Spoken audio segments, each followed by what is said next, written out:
Good morning students, कैसे हो आप लोग। बहुत दिन के बाद मैंने आप लोगों से हालचाल पूछा है। कमेंट में ज़रूर बताएं क्या चल रहा है, कैसे हैं आप सभी लोग।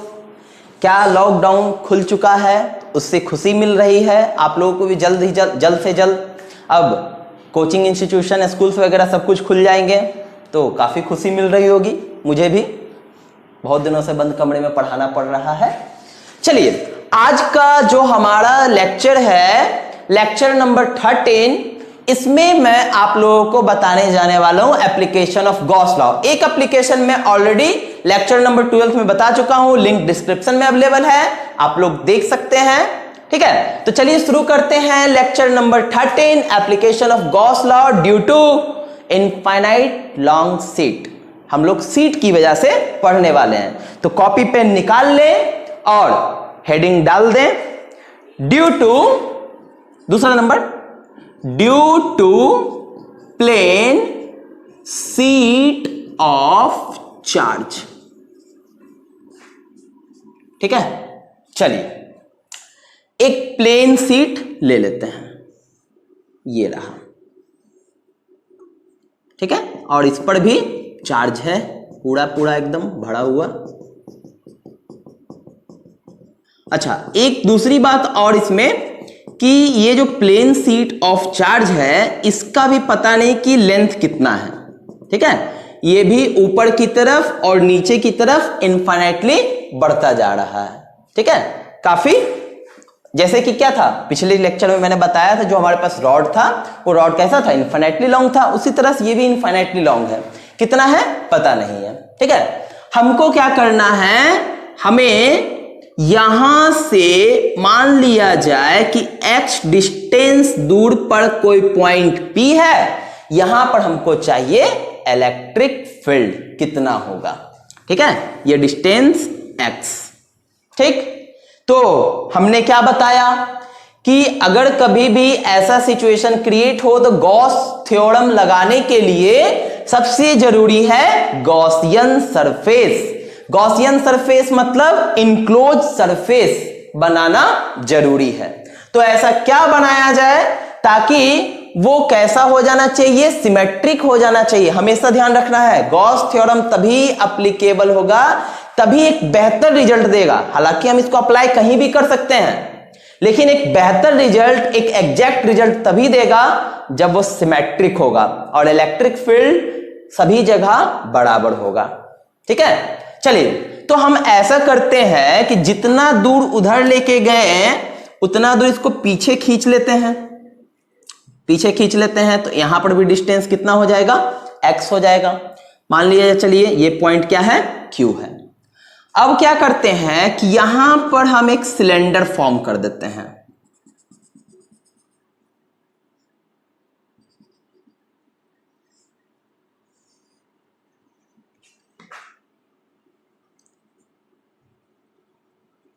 ठीक है, यहां पर भी एक सिलेंडर। ठीक, अब क्या है, इस सिलेंडर को अगर गौर से देखा जाए तो इसके जितना पार्ट इधर उतना ही पार्ट पीछे, सिमेट्रिक हो गया। जितना ऊपर उतना ही नीचे, क्या सिमेट्रिक हो गया ना। ठीक है, इसीलिए मैंने क्या किया, एक सिलेंडर बनाया। ठीक है, तो हम लोग क्या करेंगे, सबसे पहले एक गॉसियन सरफेस मान लेंगे। Let us consider a Gaussian surface which is like a cylinder. ठीक है, और जैसे ही गॉसियन सरफेस मानेंगे उसके बाद हम लोग क्या कहेंगे, अकॉर्डिंग टू गॉस लॉ। क्या कहता है हमारा गॉस लॉ, गॉस लॉ कहता है phi total equal to E into d A, dot product वाला, is equal to Q inside by epsilon naught. ठीक है, इतना बात तो क्लियर है। चलिए अब यहां पर एक और चीज, पहले हम चार्ज निकाल लेते हैं ये प्लेन सीट का। चूंकि ये प्लेन सीट इनफाइनाइटली, तो चार्ज तो एग्जैक्टली पता नहीं कितना होगा। तो मान लेते हैं कि इस पर जो चार्ज डेंसिटी है, अच्छा ये सरफेस अब कैसा है, 2 डायमेंशनल है। सीट, सीट का मतलब समझते हैं ना, कागज, पेपर। पेपर कैसा होता है, थिन, कैसा? लेंथ होता है, विड्थ होता है, 2 डायमेंशनल हुआ ना। तो 2 डायमेंशनल पर चार्ज डेंसिटी कैसा होता है? सरफेस चार्ज डेंसिटी होता है। याद है आप लोगों को? सरफेस चार्ज डेंसिटी, जिसका वैल्यू क्या होता है? Charge per unit area. ठीक है, तो हम यहां पर लिख सकते हैं कि ये जो सरफेस चार्ज डेंसिटी है, क्या चीज है? Surface charge density. ठीक है, ये हमारे पास हो गया Q इनसाइड अपॉन एरिया। ठीक है, चलिए इतना बात तो तय है, यानी कि Q इनसाइड अपॉन, अच्छा कौन सा एरिया? रहने देते हैं, बाद में इसका जिक्र करेंगे क्या एरिया है क्या नहीं है। तो हम यहां से एक चीज पता कर सकते हैं कि Q इनसाइड का वैल्यू कितना निकल करके आएगा?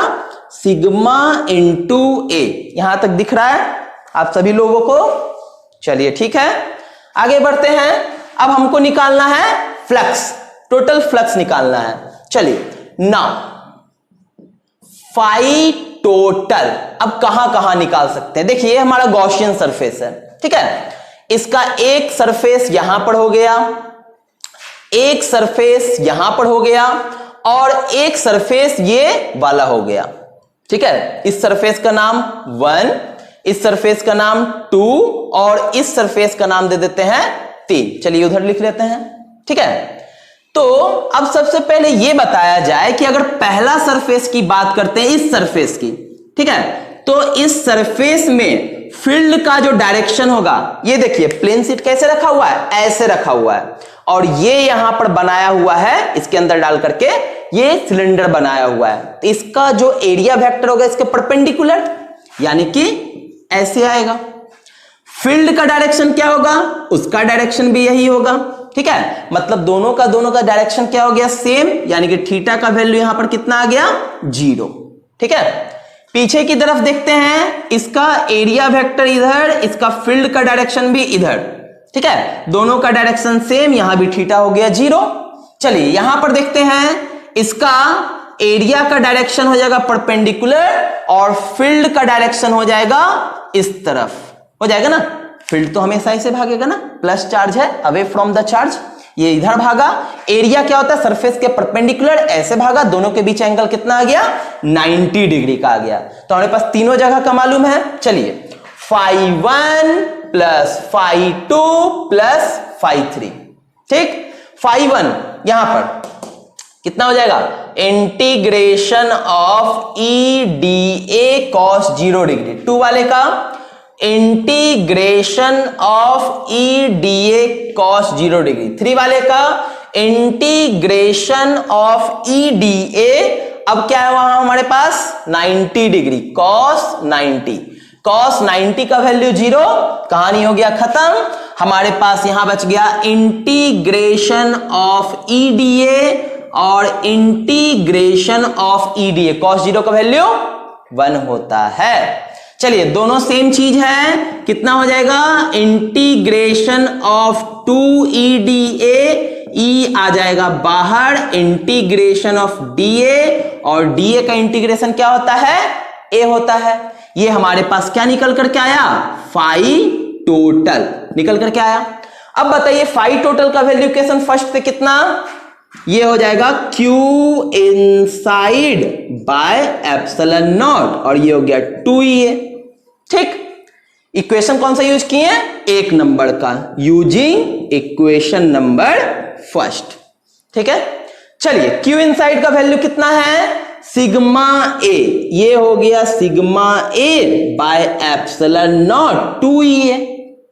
ठीक, अच्छा ये जो एरिया था किसका था? Gaussian surface. गॉसियन सरफेस हमारा कौन सा है? सिलेंडर, मतलब ये एरिया भी आएगा सिलेंडर का।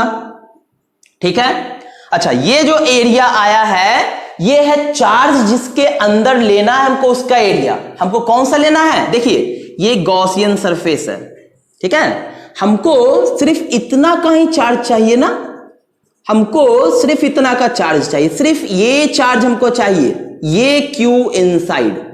ठीक है, यहां तो सिलेंडर गया ही नहीं होगा। सोचिए, एक पेपर है हमारे पास, ठीक है, एक पेपर है, चलिए एक पेपर, ये एक पेपर है हमारे पास।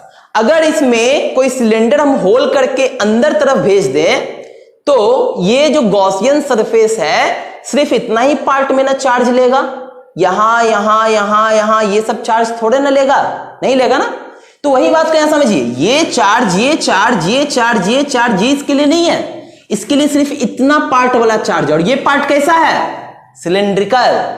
ये पार्ट कैसा है? सिलिंड्रिकल। हम सिलेंडर का पार्ट देख रहे हैं, सिलेंडर, ठीक है। ये एरिया भी निकल करके क्या आएगा? सिलेंडर का निकल करके आएगा। ये भी सिलेंडर और ये भी सिलेंडर, ये भी सिलेंडर और ये भी सिलेंडर।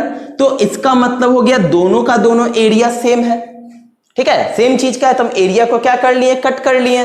तो यहां से हमारे पास फील्ड का वैल्यू कितना निकल करके आया? Sigma upon 2 epsilon not. यानी कि ये किसी भी चीज पर डिपेंड नहीं करता है, ये डिस्टेंस पर डिपेंड नहीं करता है कि हम कितना दूर हम पॉइंट ले रहे हैं। क्या एक्स आया वहां पर? नहीं आया। लेंथ इसका लेने का जरूरत पड़ा? नहीं जरूरत पड़ा। दोनों तरफ का एरिया तो कैंसिल हो गया, तो ना तो लेंथ का जरूरत पड़ा ना इसका रेडियस लेने का जरूरत पड़ा, दोनों में से किसी का जरूरत नहीं पड़ा। एरिया तो दोनों तरफ का कैंसिल हो गया, ठीक है। आ रही बात समझ में? जी, अब लगता है आ रही है बात समझ में। तो जब हम बात करेंगे infinite plane sheet of charge की, तो उसका जो इलेक्ट्रिक फील्ड होगा, हम कहीं पर भी निकाले उसका इलेक्ट्रिक फील्ड एक कांस्टेंट आएगा। बस ध्यान ये रखना है कि x के रिस्पेक्ट में ये जो प्लेन शीट है वो लार्ज होना चाहिए, इनफाइनाइट होना चाहिए। ऐसा नहीं कि इतना सा प्लेन शीट लें और उतना दूर पर जाकर के हम x ले करके फील्ड निकाल ले बोले, तो यही लगा देंगे तो गलत हो जाएगा। तब अगर छोटा सा है और x का वैल्यू बहुत बड़ा है तो उसको कैसा दिखाई देगा? पॉइंट चार्ज की तरह दिखाई देगा। तब E बराबर KQ अपॉन R स्क्वायर हो जाएगा। आ रही बात समझ में? दिमाग को खोल करके रखिए, समझ गए ना? कुछ भी नहीं चलेगा। यहां पर x क्या होना चाहिए? Where x is very small compared to the dimension of sheet, to the dimension of sheet, ठीक है। चलिए आगे इतनी बात समझ में क्लियर है। अब चलिए एक इससे छोटा सा बात बताते हैं, क्योंकि इसी चीज का यूज आगे चल करके कैपेसिटर में होने वाला है, ठीक है। छोटी सी एक बात नोट कर लिया जाए, पहले आप लोग नोट कर लें, पॉज करके वीडियो को नोट कर लिया। चलिए इसको मिटा दिया जाए।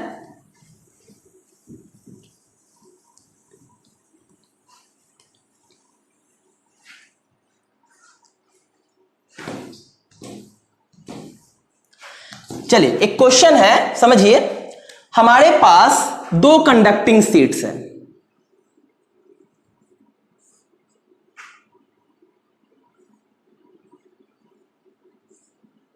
ठीक है। और ये कंडक्टिंग शीट्स पॉजिटिव चार्ज वाला है और ये नेगेटिव चार्ज डेंसिटी वाला है, ठीक है। यानी कि इसके अंदर सिर्फ प्लस प्लस प्लस प्लस भरा हुआ है और इसके अंदर सिर्फ माइनस माइनस माइनस भरा हुआ है, ठीक है। दो प्लेट्स है हमारे पास, ठीक है, चार्जिंग प्लेट्स है, ठीक। दोनों का एरिया सेम है, विड्थ सेम है, सब कुछ सेम है, ठीक है। दोनों को अलग अलग सेपरेटली रखा गया है। अब बताना है कि पॉइंट ए, पॉइंट बी और पॉइंट सी, इस तीनों पॉइंट पर कितना इलेक्ट्रिक फील्ड होगा ये बताना है। तो वीडियो को पॉज करें और बना करके देखें कि कितना वैल्यू आता है, चीटिंग ना करें। चलिए बना लिया हुआ तो बहुत लोगों ने बताया होगा कि सर बी पर तो 0 आएगा, बाकी ए और सी पर पता नहीं, क्योंकि ये प्लस और माइनस के बिल्कुल में बीच में है क्या। चलिए कोई बात नहीं, आपने कोशिश किया। चलिए शुरू करते हैं। क्या करना है, हमको ए पर फील्ड निकालना है, ठीक है। मान लेते हैं ये सीट नंबर 1 है और ये सीट नंबर 2 है। क्या ये सीट ही तो है, ठीक। अगर इस सीट को देखा जाए तो ए पॉइंट पर ये जो फील्ड लगाएगा वो अवे डायरेक्शन में लगाएगा, बाहर की तरफ लगाएगा। ठीक है। अच्छा एक बात और कि फील्ड तो दोनों का सेम ही होगा, E1 और E2 तो किसी चीज पर डिपेंड करता नहीं है, प्लेन सीट है ना। अभी जस्ट मैंने बताया प्लेन सीट का कितना होता है value, sigma upon 2 epsilon not, ये बात तो पता है। तो चाहे इसका फील्ड हो चाहे इसका फील्ड हो, दोनों का फील्ड कितना आएगा, सिग्मा अपॉन 2 एप्सिलॉन नॉट। ठीक, चलिए ये बात तो आपको पता है। चलिए अगर इसकी वजह से फील्ड देखा जाए तो पॉजिटिव की वजह से फील्ड क्या होता है, बाहर की तरफ आता है। इसकी वजह से इस पॉइंट पर फील्ड कहां जाएगा, अंदर की तरफ, क्योंकि वो कैसा चार्ज है, नेगेटिव चार्ज है। ठीक है। अब बताइए दोनों का वैल्यू मैग्नीट्यूड सेम लेकिन डायरेक्शन डिफरेंट, तो E टोटल यहां पर कितना आएगा, जीरो नहीं हो जाएगा, दोनों एक दूसरे कैंसिल कर देगा, कैंसिल कर देगा। आपने क्या सोचा था यहां पर जीरो होगा, क्या हो गया, यहां जीरो हो गया। चलिए सी पर देखते हैं। सी पर अगर हम पहले की वजह से देखें तो आउटवर्ड हो जाएगा, और अगर दूसरे की वजह से देखें तो इनवर्ड हो जाएगा, यानी कि यहां पर भी अपोजिट डायरेक्शन में इक्वल मैग्नीट्यूड है, तो टोटल फील्ड यहां पर भी कितना आएगा, जीरो आएगा। ठीक है, यहां पर भी जीरो आया, यहां पर भी जीरो आया। ये क्या हो गया सर, यही तो इलेक्ट्रोस्टैटिक्स है, दिमाग लगाना पड़ता है, समझ में आया। चलिए बी पॉइंट पर देखा जाए, पहले की वजह से अवे यानी कि यहां पर, और दूसरा वाला भी तो अपनी तरफ खींचेगा, निगेटिव की वजह से भी इसी डायरेक्शन में, दोनों का डायरेक्शन हो गया सेम। तो दोनों का डायरेक्शन सेम का मतलब E टोटल बराबर क्या हो जाएगा, E1 plus E2, same direction में ऐड कर देते हैं वेक्टर्स को। E1 का value sigma upon 2 epsilon not, sigma upon 2 epsilon not, दोनों को ऐड करेंगे सिग्मा अपॉन एप्सिलॉन नॉट। बढ़िया रिजल्ट है, इंपॉर्टेंट रिजल्ट है, याद रखेंगे आप लोग कि कभी भी दो प्लेट्स अपोजिट चार्ज के होंगे, अपोजिट नेचर के होंगे, तो उसके सिर्फ बीच में फील्ड आएगा, इधर कोई फील्ड नहीं, इधर कोई फील्ड नहीं, और फील्ड का वैल्यू कितना होगा, सिग्मा अपॉन एप्सिलॉन नॉट। इस चीज का आगे यूज करेंगे, ठीक है, इसलिए इसको ध्यान रखना है। ठीक, इंपॉर्टेंट। ठीक है, तो नोट कर लें जल्दी से इसको। तो आपका ये दूसरा जो है एप्लीकेशन खत्म हो गया है। अब एक एप्लीकेशन इसका और बचा है जिसमें स्फेयर, होलो स्फेयर और सॉलिड स्फेयर की बात करेंगे। तो स्फेयर की वजह से कितना इलेक्ट्रिक फील्ड होता है तो अगले लेक्चर में, तब तक के लिए आप लोग पढ़ाई करते रहें और अच्छे तरीके से पढ़ाई करें, एक एक कॉन्सेप्ट को क्लियर रखें। मैं बार बार कहता हूं फिजिक्स जो है वो कंसेप्ट का खेल है। आप छोटी छोटी चीजों को याद रखेंगे तो बड़ी चीजों को समझने में काफी आसानी होगी आप लोगों को। इसीलिए छोटी छोटी बातों का ध्यान रखें, क्या बता रहे हैं, क्या उसमें मतलब छोटा सा पॉइंट है, कहां यूज करना है, कहां नहीं करना है, बातों को ध्यान रखें। यही सब बातें आप लोगों को फिजिक्स आसान बनाएगी। ठीक है, तो चलिए चलते हैं, आप लोग पढ़ते रहिए।